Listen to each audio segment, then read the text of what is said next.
and welcome back to Middle Earth Gaming. And in today's video, as you guys can see, we have a review. It is a review of the third Army book. Yes, it is finally here. We have Armies of Middle Earth, and look at it. It's absolutely beautiful. I do want to say I probably am going a bit late with this review. I'm quite busy at work at the moment, and I think a lot of people have also got preview copies of this from GW. So if you guys are here for tournament talk or anything like that, I probably wouldn't keep watching. But if you guys want to see my honest review, this is my honest review and my first reactions really. Make sure to keep watching. So in this one, we're going to go through the good army lists. The good profiles and the evil. The good profiles and the good lists. Legions as well, and then in the next video we're going to go through the evil ones, and as well as I'm recording this, the legacies have just gone up, so we'll be doing that in the next video after the evil one as well. But I do want to say thank you to all the members who constantly support the channel. You guys are amazing, and everyone who watches and just likes and subscribes, you guys are amazing as well. I appreciate each and every one of you through this very quiet time of the channel. Hopefully not too much longer for that, guys. But here we have, guys, we have the third book. Let's get straight into it. So here we have it, guys, the long anticipated third book. And as you guys can see, we have a beautiful front cover here as always. Very reminiscent to last edition. I do have the old Armies of Lord of the Rings here. So you guys can see it is still the same color. The font is obviously a little bit different, but that is really nice as well. It will fit in really nice with the old books as well. Got a really nice art cover here from the Battle of Dale. I'm pretty sure it's a Weta image. Correct me if I'm wrong, it might be a GW image, but I'm pretty sure I've seen that before. We have a nice map of Middle Earth, as we come to expect with these books, of course, showcasing all the different regions of Middle Earth, obviously with Haradwaith, Near Harad, Khand. Unfortunately, they are not around in this book anymore, unfortunately. Then we have a full color image of the actual full art here, which is really, really nice, showcasing, I'm pretty sure it's supposed to be the Battle of Dale, and of course we have the photo of the Battle of Dale here, which is very, very poetic coming from this book, because a lot of this stuff will happen. A lot of the stuff in this book will feature in the Battle of Dale. And we have from the actual book itself, the Dark Power moving its armies like pieces on the board was gathering them together. So then we have the contents page, so it gives us a small introduction. The force is good, the good army list, the forces are evil, the evil army list, and the legions of Middle Earth. Like I said, we're just going to be going through the good army list, the good forces today, so I hope you guys enjoy that, and we'll go on to a separate video for the evil. Otherwise, this video is going to be way too long. As you guys can see how thick this freaking book is. So let's get straight into it. We have the introduction again. Really, and you're going to see this out throughout the book. It's obviously happened since the last edition as well with the Middle Earth team. They just come out with the best quotes, of course, but also the best picture material as well. And some of these pictures are from earlier supplements. From the recent Middle Earth team, but also stuff from way back when. So stuff like here, like you see from stuff from Scaring of the Shire. Now this could stuff be from Weta. It could also be from the original Scaring the Shire book, not the one from the Middle Earth team, but the original Scaring the Shire. I definitely have that book around. Really nice full color images as well, as we come to expect, obviously with the armies of Middle Earth now. So we have Imrahil, we have Suladan, and a couple of Dal Amroth and Harad there as well, which is cool. Then we come into the forces of good. Again, we have Dane fighting over the body of King Brand, I should say, sorry, in the Battle of Dale there as well. Got some Eastlings here as well, which is really cool. I love that photo. Really, really like that photo. So we come on to the Free Peoples. And again, what we're going to see coming through all these photos is that all the factions, shall we say, like the Free Peoples, Rohan, Gondor, like those kind of stuff, have their own title page with a nice little image here. So, you know, it's not really anything that really adds value to the book, but it's really nice that they've thought about it. It's not just a, you know, here's the profiles, here you go, you know, give us your money kind of thing. They have put a lot of detail in this book, and like I said, quite a few pages have this nice little art at the bottom here, which is really, really nice. So first off, of course, we have the Free People. So we got a lot of stuff from the Scaring of the Shire. So Frodo of the Nine Fingers, of course. He's really cool. You know, obviously a Hobbit army, Scouring the Shire army, I should say. More Hobbits just in general are really good. And obviously Frodo gives them a nice buff with that 6-inch banner effect, which I still believe he still has. Yeah, he's still a 6-inch banner, which is really nice.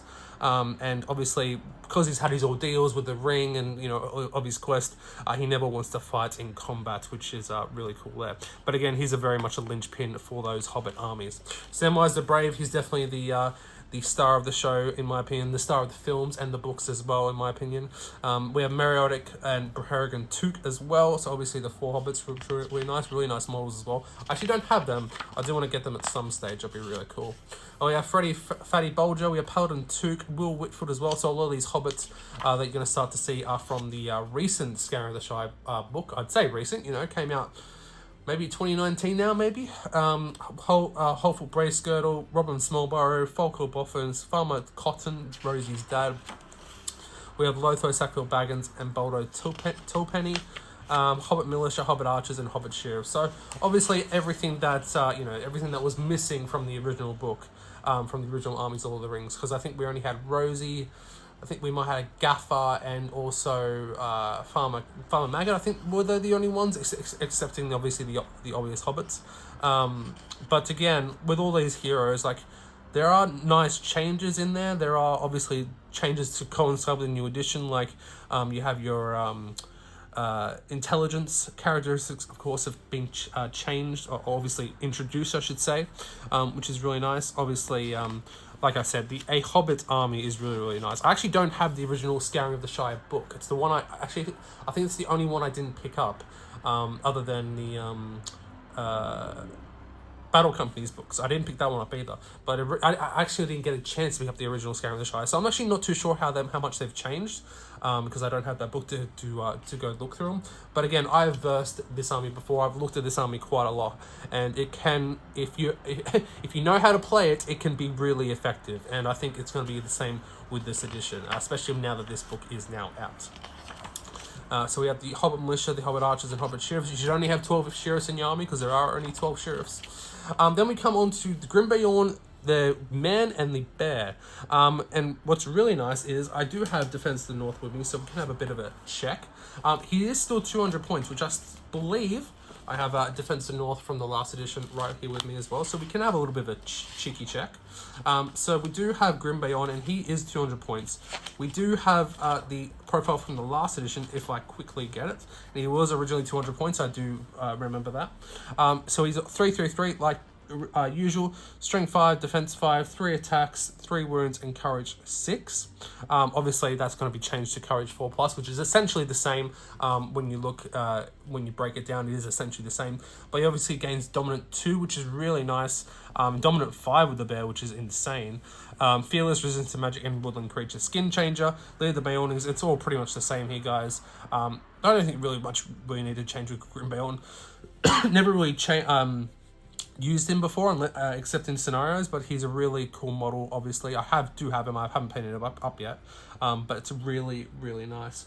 The bear is obviously pretty much the same as well. He's 5 value 7 like before. He's not as strong as original Beorn, but I should say that the 5 value from Grimbeorn the Man has gone up by 1. He was originally 5 value 5. He's now 5 value 6. So obviously with all the a lot of the heroes in this edition going up, he has obviously gone up to go with them as well, which is all right. But obviously, you probably want to use the Grimbeorn because he does have his great bow, so that's really nice to pick off wounds off leaders and that kind of stuff.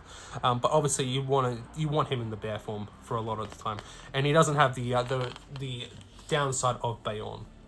We have Beornings in here as well.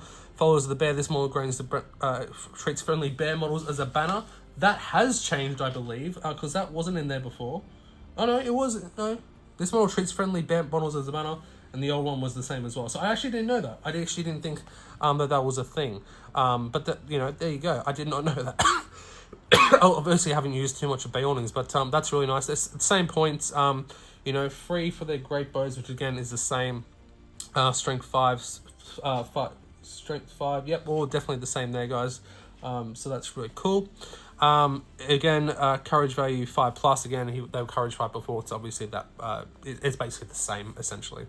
Gunbury Gun and Warriors as Warriors. Never really used them, to be honest. I know they're quite popular, especially in some lists, which we'll get onto, which is nice to see. And it's nice to see that they come back out with Gunbury Gun and the full warband as well, so you don't have to get multiple packs of Warriors as Warriors, which is nice, and have multiple Gunbury Guns, so that's always nice.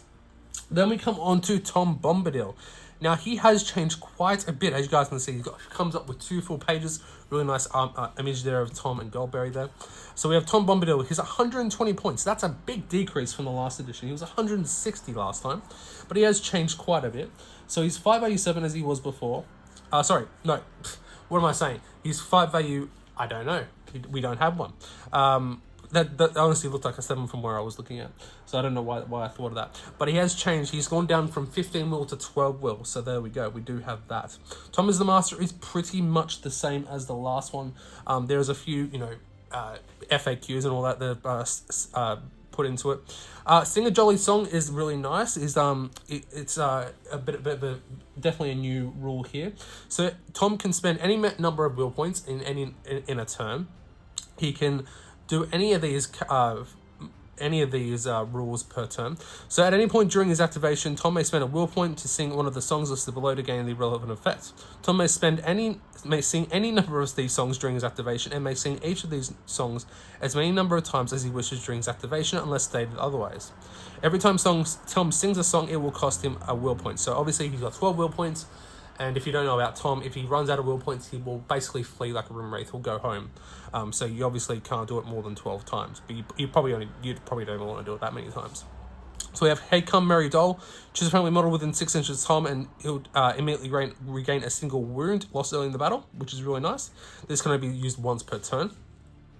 Hop along my hearties.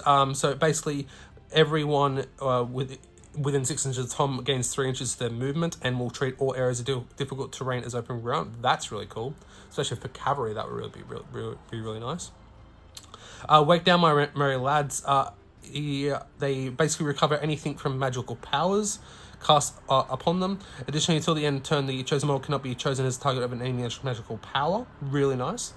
Ring a Dong Dilla again, magic has been significantly toned down in this edition, in my opinion. So it's maybe not that great, but it's still really cool. It's a very narrative scenario, that's for sure. A narrative rule, I should say. Ring a Dong Dillo until the end of the turn. Friendly models within 6 inches of the Tom automatically pass courage tests. Again, really nice. And get out your white. Again, this is very thematic.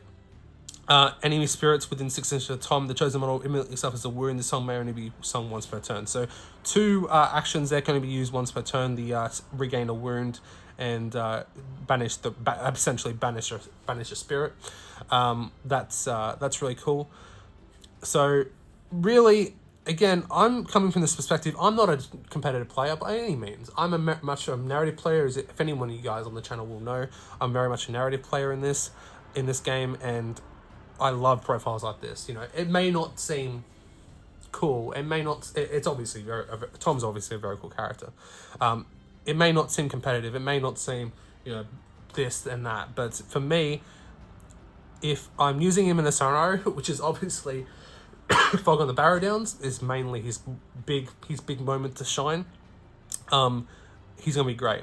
And he's definitely going to be helping those hobbits out, which I love. And I know he was a big commotion, especially in the Aussie league last edition. I think it was last year actually. He got into a bit of a pickle. That was an interesting time for sure. We have Goldberry as well. She's changed slightly as well. She's gone down from 140 points down to 80. She's had a few changes in there as well. But again, these are very nice profiles, very thematic. Again, she's got some different songs as well she can do. She's got a Rivador ability again, which has just changed a fair bit. She's gone down from 10 will to 8 will, so we have that as well. Goldberry's waiting, so you may only include 1 Goldberry in your army, obviously. Imagine an army of Toms and Goldberries. That would be pretty nice. Again, she's got, like I said, she's got her Sing a Jolly Song, same thing as Tom. So this is obviously their new ability the new rule in this edition. Basically every new profile has a new rule or a addendum rule. So 6 inches of Goldberry, chosen model immediately regains a single lost wound. So again, combine that with Tom, you can get I don't know, can you actually do it to the same person in the battle? It doesn't say you can't. So maybe Tom can do it to one person and Goldberry can do it to the same person, possibly. We'll see. Choose an enemy model within 6 inches of goal barrier. That player may not be activated during this turn, but may otherwise act normally in all other phases. So maybe used once per turn. Heed no noises. Choose a friendly model within 6 inches of goal barrier until the end of the turn. May automatically cast Courage Test. Additionally, the chosen model charges an enemy model. The chosen model will increase their fight value by 1. Until the end phase of the turn, a model may only be chosen by this song once per turn. Again, really, really cool rules.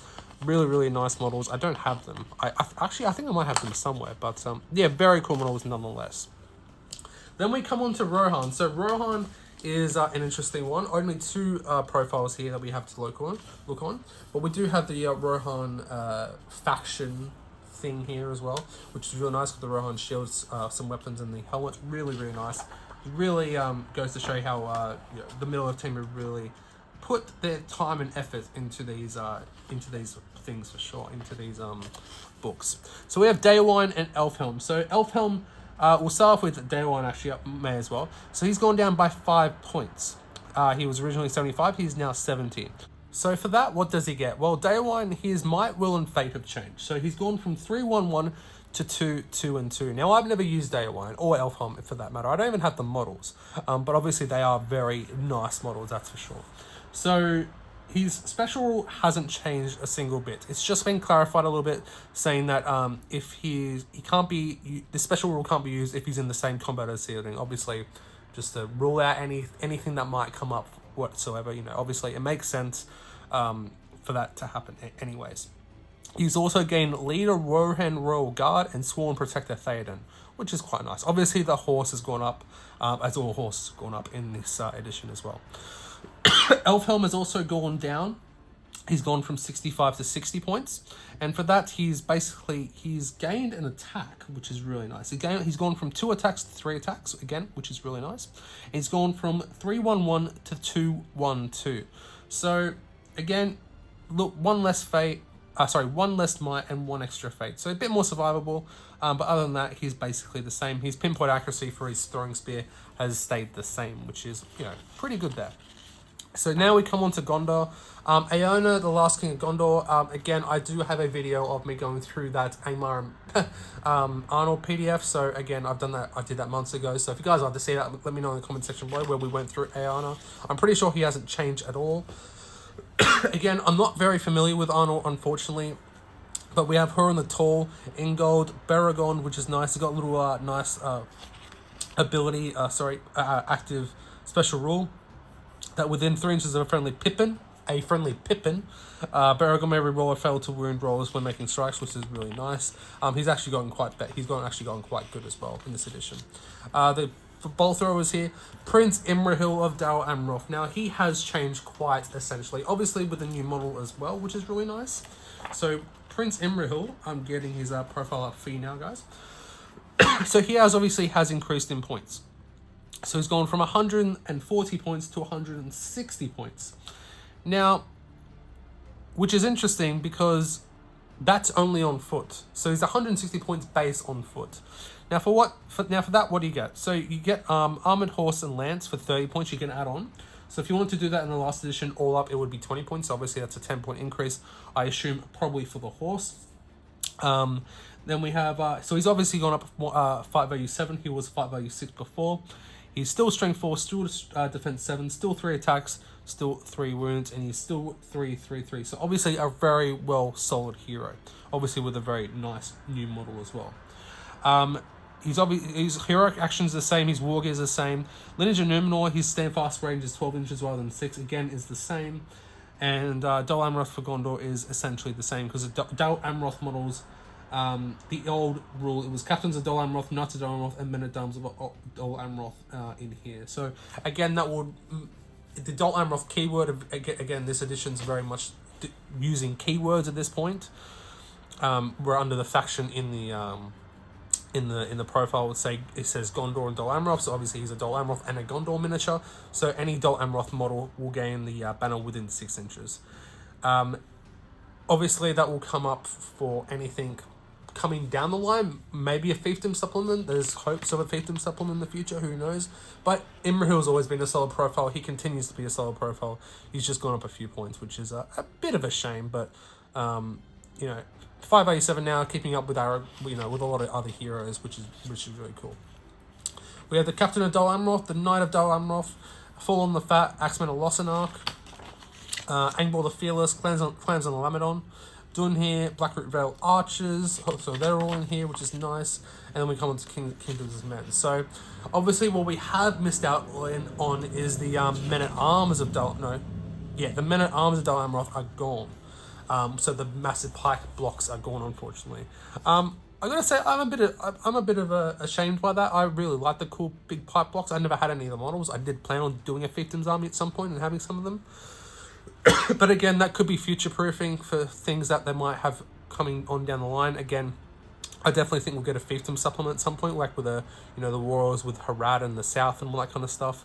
So I think we definitely could see a Fiefdom supplement at some point where we might have a replacement for that. Fingers crossed, who knows? That's just my opinion. Let me know what you guys think in the comment section below. But again, I'm not going through all the profiles, I'm just having a look. Again, this is my first time looking, guys. I'm really recording this like a day or two after it's come out. Arvidui, again, he's in the Arnold supplement. Melbeth, Aranath, Argadir, all amazing new models, obviously. Captain of Arnold, Warriors of Arnold, again, go to the channel. I've got a painting tutorial on how to paint Warriors of Arnold, if you guys want to see. Knights of Arnold, Rangers of Arnold, Arathorn, Halbrad, Rangers, again, Rangers. I think they should have gone up. I think they should have had an extra attack, in my opinion. I think Rangers should be 2 attacks, in my opinion. I know there's been a lot of talk about Rangers recently. I'll leave it at that, I think.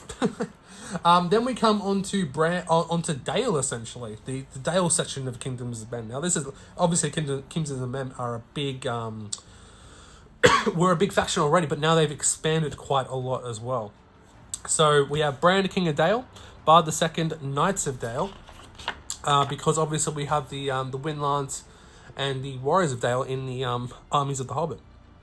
So, really like these profiles. I loved painting these models as well. Again, I'm not here for the competitive side, as I've said many times. I'm here for the narrative side, and they're amazing models to paint, amazing models to, they're just beautiful models. And I love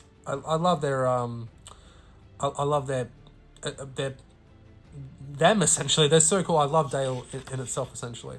So yeah, looks like they're exactly the same. Yeah, Knights of Dale, the Wall of Blades are exactly the same by the looks of it. I'm not even checking the book because I know what the rules are. Yeah, Lord of Dale is the same. Yep, the Stoic Fighters rules essentially the same as well, which is really nice. There might have been a few profile tweaks here and there. Glorfindel, 160 points, which I believe is the same as the last edition, I want to say. I want to say it's the same as the last edition. I could be wrong. I probably am wrong, because knowing me, I probably am wrong. But we have Glorfindel. No, he was 145 points in the last edition. My mistake, guys. Obviously, with a brand new model, this was his old model, as you guys can see. Much of an improvement, that's for sure. So he's now gone to Fight 8, which is really nice, obviously, because he wasn't already good at the Fight 7. So Strength 4, Defense 7 now, which is nice, because originally he had to have the Armor of Gondolin, and now he already comes with the Armor of Gondolin. 3 attacks, 3 wounds, and Courage 7, which is basically Courage 3+, which is nice. Same 3, all 3's in all the right places. So originally he could have the Armor of Gondolin and Asphalloth. So now he can have Asphalloth or a horse. So he can take either, which I don't know why you would not take Asphalloth, in my opinion. Because Asphalloth here has a profile, move 12, woodland creature, strength 3, defense 4, no attacks, 1 wound, 6/6, 0/1/1. So I don't know why you wouldn't take Asphalloth. I mean, if you want to save 10 points, like no, exactly the same. I don't know why you would take a normal horse, but there you go. He's got the same special rules: expert rider, horse lord, terror, woodland creature, exactly the same as before. So he has Hero of the Elves. Glorfindel gains a bonus of +1 to win when making strikes against monster models, which he didn't have before. That's a new one. Yes, that's a really nice rule, to be honest. That one. The Armor of Gondolin, I'm sorry, I'm switching back and forth here, guys. So, Armor of Gondolin is the same. It's a unique heavy armor, so obviously can't be taken off him. Lord of the West is exactly the same. I believe. Yeah, I'm pretty sure Lord of the West is exactly the same, if I'm going to say. Yeah, it's exactly the same. Hero of the Elves is new, though.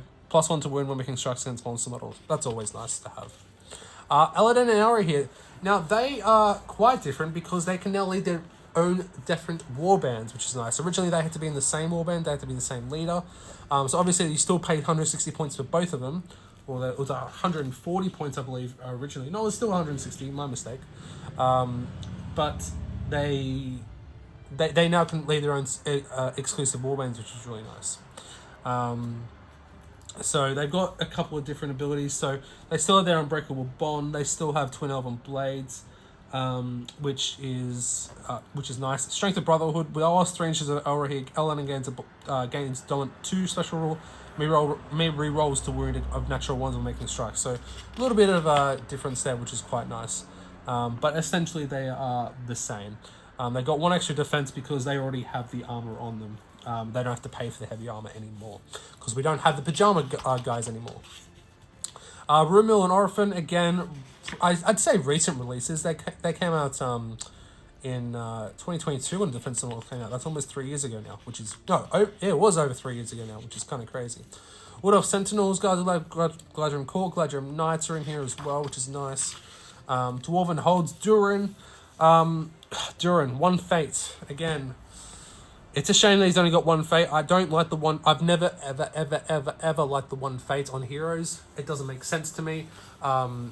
Why would they be 1 fate? I know doomed to die, essentially, but I think they should be how the profiles are when they're in their prime, essentially. Or, you know, because when you're enacting battles on the tabletop, you're not enacting a moment when they're about to die. You're enacting a moment for competitive play, essentially. So it's in the narrative, then they should get the 1 fate. So maybe in the scenarios when he's about to die, then he's like, in this scenario, Durin only has 1 fate because he's just like, say, a special called Destined to Die or something like that.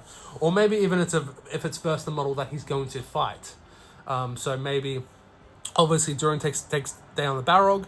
So, and any armies that don't include the Balrog, he has 3 fates. In armies that include the Balrog, he has 1 fate because he's destined to die by that model. I think something like that could be cool. But you know, he's obviously a very cool model. He has the crown, the crown of kings, the horn of Xeric Ziggle, the ring of Durin's axe, exquisite mithril armor. So he's a very cool model nonetheless. I know Dwarf players will be very, very happy with this. Having these models come back, essentially. Martin, the King's Ward, Dwarf Captains, Dwarf Warriors. Dwarves have always been a solid army, that's for sure. Iron Guard, Khazad Guard, Dwarf Rangers are in here as well. Vault Wardens, Iron Shield Bearer, Foe Shield Wielder, Dwarven Ballistas, again, really cool. Dane Ironfoot, Thorin the Third Stonehelm, same points as the same as before. Again, Dane with the 1 fate, which is incredibly annoying. He still has Vulnerable, which is interesting. Cool to see that. Cool headed for Thorin the Third Stonehelm. Yeah, it looks like it's exactly the same. It looks like they're exactly the same. Although Thorin the Third Stonehelm is now Defense 9.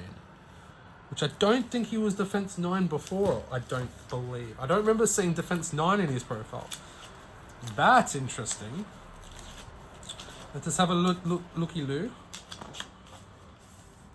No, he was Defense 8 before, so he's increased his defense by 1. Defense 9 on Thorin, that is pretty solid. So, obviously, with Dane with his vulnerable ability, I think Thorin was generally counted as probably the better of the 2 of them. I think Thorin with Defense 9 is now considerably better than the 2 of them. Obviously, Dane has the extra wound, but he's only got 1 fate, whereas Thorin's got 2 wounds and 3 fate. So, I definitely think Dane's obviously Dane. Dane's awesome, but I think Thorin, if you're going to go competitively, you probably want to take Thorin more over Dane, but obviously take them together. It's thematic. I do it. I don't really care, to be honest. So that's all the new profiles. Well, I say new. Profiles that we should have gotten 6 months ago. Anyway, so we have the good army list. So we have the Battle of Bywater. I played an army similar to this in a tournament a couple of years ago, and it was deadly when in the right players. So we have quite a few different profiles in here.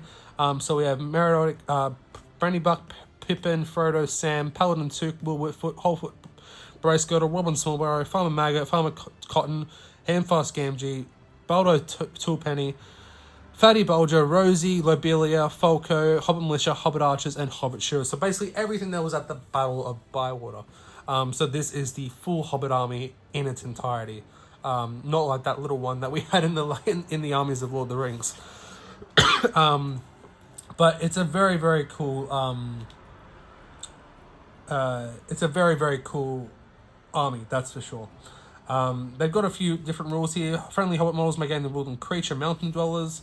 Hobbit models may benefit from Standfast from either Merry or Pippin, which is cool. We also have Ambush, so at the start of the game, before either side is deployed, you may choose a single warband in your army that is not led by either Frodo, Sam, Merry, or Pippin. That chosen warband is ambushing and may move onto the board from any board edge via the rules for reinforcements. At the end of the move phase on the third turn. Or they can deploy in or within 1 inch of a wood, building, rocky outcrop, or other similar piece of terrain. And obviously with the traps as well, they can do, which is really nice as well. Arathorn's stand has not changed since the from the PDF, I should say. Again, if you guys want me to go through that, I can upload that video for you guys. The Grey Company, I've always wanted to do the Grey Company. It seems like a very cool army to do, even in the last edition, but now they have a solid Legion for that, which is really nice. So it comes with Arathorn, Legolas, Gimli, Halbrand, Elrond, and Elrahir, and Rangers of the North. Again, Rangers could be a bit better. If there were 2 attacks, they'd be amazing, or they'd be good at least. At the moment, I don't think they're too great, but who knows? I could be wrong. Again, I've never really used them. I've used them in scenarios. Other than that, I really have not used them. Aragorn does not have to pay for any points for Anduril, which is nice. So again, just like the Return of the King Legion, which is cool. Rangers of the North may benefit from Standfast of any friendly hero unique hero model. That's nice. Rangers of the North increase their attacks value to 2. So this is... So I should have read this before, shouldn't I? I think if you're going to take Rangers... if you're going to take Rangers, you take them in here. You obviously have to do it. You have to do it. Rangers with 2 attacks in this Legion... You have to take him in this Legion. You don't want to take him... I don't think they can be taken... They probably can be taken in an Arnor one. But if you're going to do a Grey Company... This is very tempting for me to start a Grey Company army, to be honest. This is very tempting.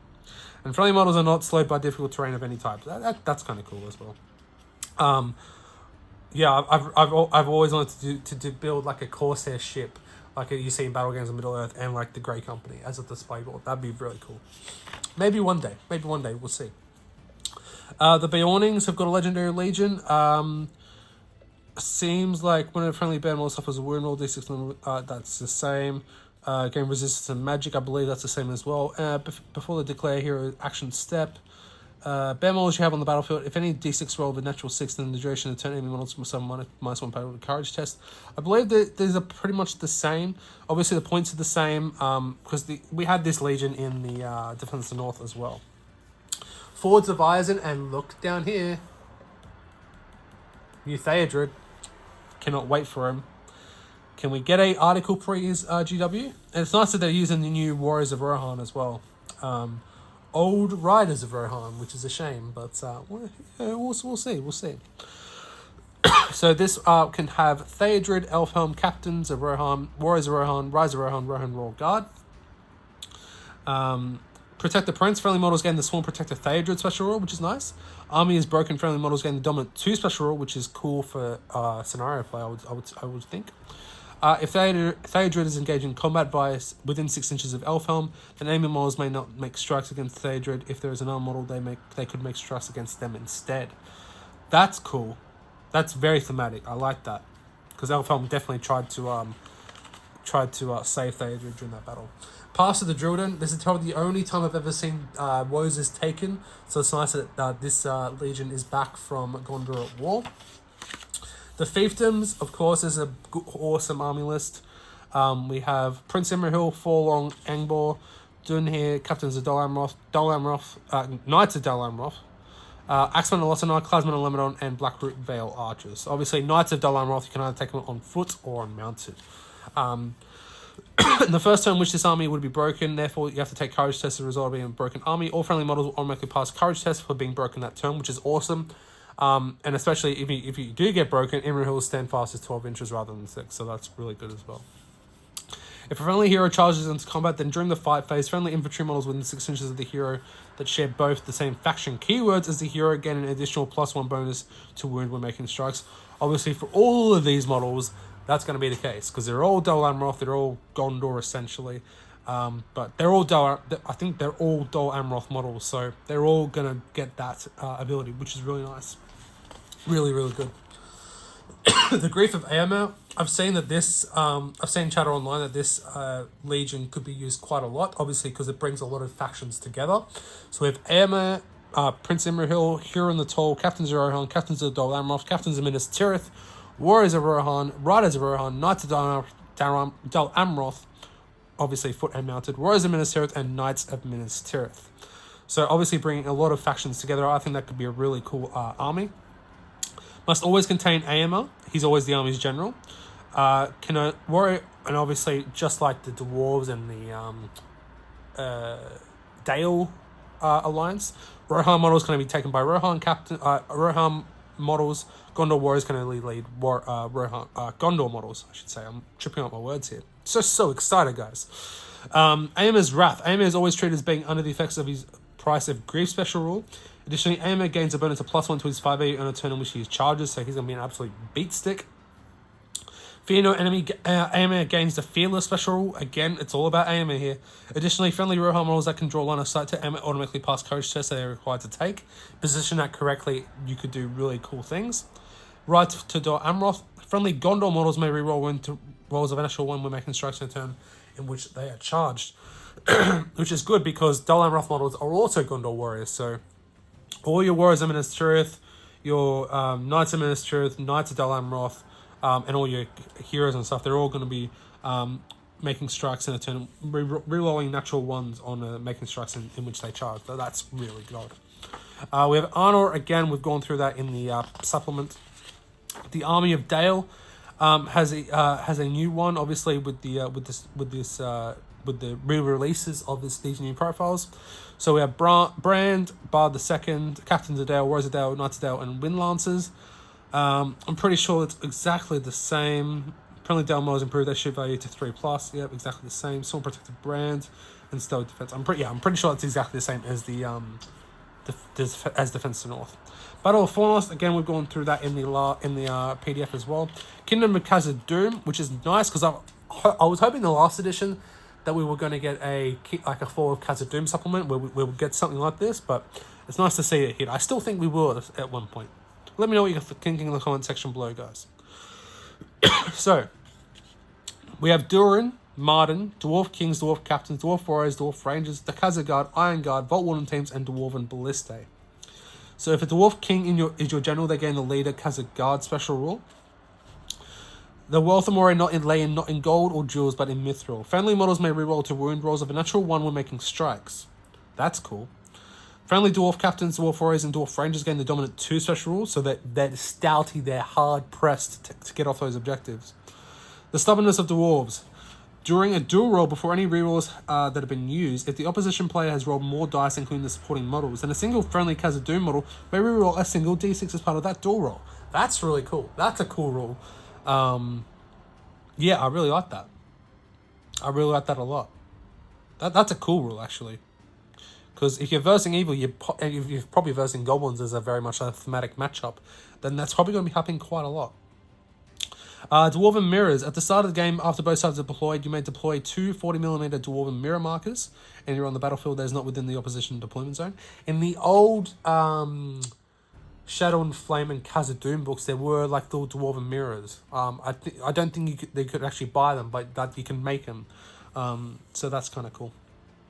There's in 6 inches of a Dwarven Mirror marker is always considered to be daylight. Enemy models targeting a friendly model within 6 inches of a Dwarven Mirror marker with a shooting attack service as a -1 penalty to hit.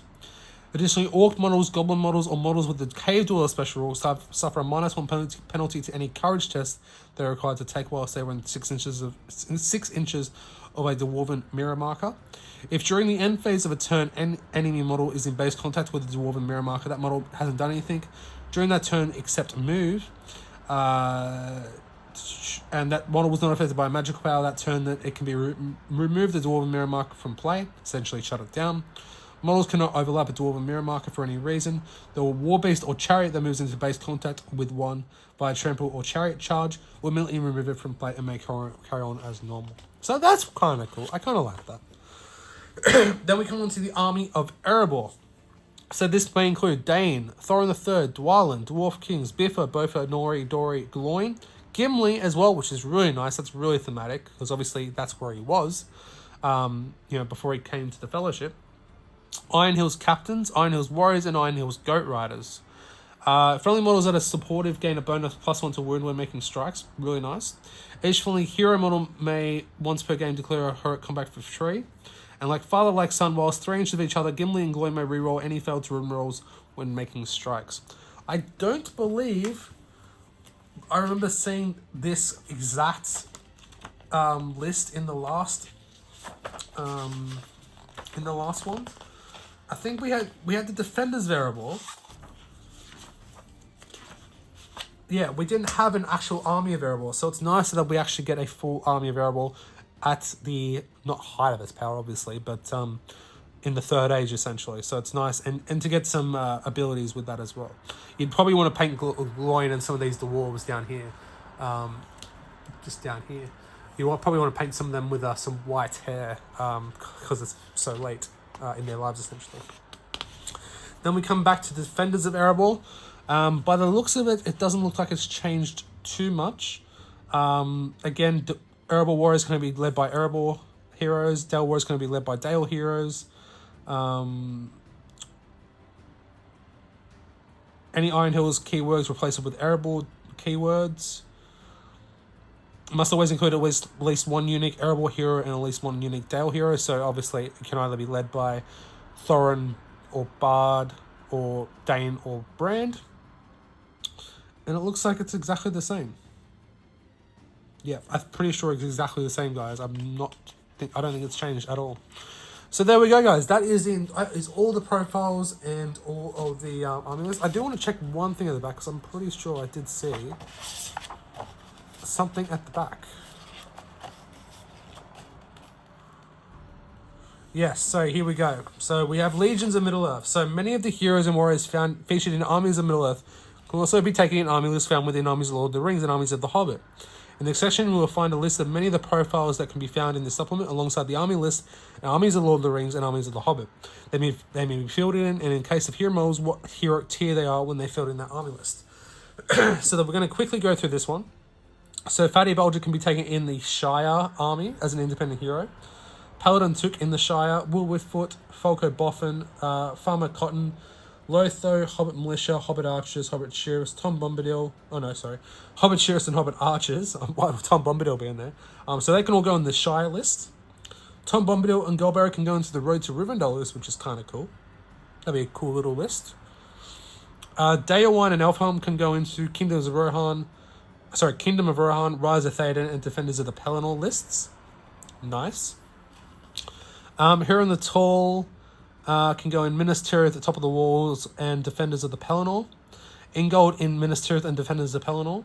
Baragon in Minas Tirith at the top of the walls, Defenders of the Pelennor, and Men of the West. Avenger Bolt Thrower, Minas Tirith at the top of the walls and Defenders of the Pelennor. Prince Imrahil, Defenders of the Pelennor, Men of the West. Same again for the Captains of Dol Amroth and the Knights of Dol Amroth. Forlong the Fat can go in Defenders of the Pelennor. Axeman of Lossark and Angbor the Fearless can go in Defenders of Pelennor. Angsman of Lamadon, Dunhere, Blackroot Vale Archers can all go in Defenders of Pelennor as well. So that army list really pushes out now. Defenders of Pelennor will be a really good army list right now. Halbarad, Rangers of the North, can also go in Defenders of Pelennor as well, which is nice. Knights of Dale can go in Garrison of Dale and Erebor and Dale as well. Elven Kingdoms, we have Glorfindel can go in Linden and Rivendell. Elendil and Elrohir can go in Defenders of Pelennor as well. Men of the West and Rivendell. Roomhill can go into Lothlorien as well as Orphan. What else? Sentinels can go into Lothlorien and Halls of Thranduil again, which is nice. Guards of Gladrim Court and Gladrim Knights can go into Lothlorien as well, guys. And then we go on to Evil Forces, which we'll do in the next video. But there we go. So that's really nice. Obviously, Defenders of Pelennor get a really... I felt like I was saying Defenders of Pelennor for a long time then, but it feels like they get quite a big buff with this book now. You can actually field them as intended, which is nice. Be really nice to see all that. Obviously, the Shire's gotten all their heroes now. Rohan's got a couple extra stuff. Tom and Goldberry, it'd be interesting to see that one with the Road to Rivendell Legion. That'd be pretty nice. But I think the big one from this one is obviously Lothlorien getting their extra stuff, but also Defenders of Pelennor. I think that's going to be a really cool army list, because I think it's basically going to be like Grief of Eomer, but better, maybe? Would you agree? Let me know in the comments. I think Grief of Eomer is going to make Eomer a beast, but you get a lot more toys, I think, in Defenders of Pelennor. Let me know what you guys think in the comments section below. But there we go. That is the good army lists, army profiles, army lists in this version. We will go in the next video. We will go into the evil version, and then after that, we'll go into the legacies as well, because I'm interested to see that as well. But thank you guys so much, very much for watching. I'll see you guys in the next one, and as always, happy gaming.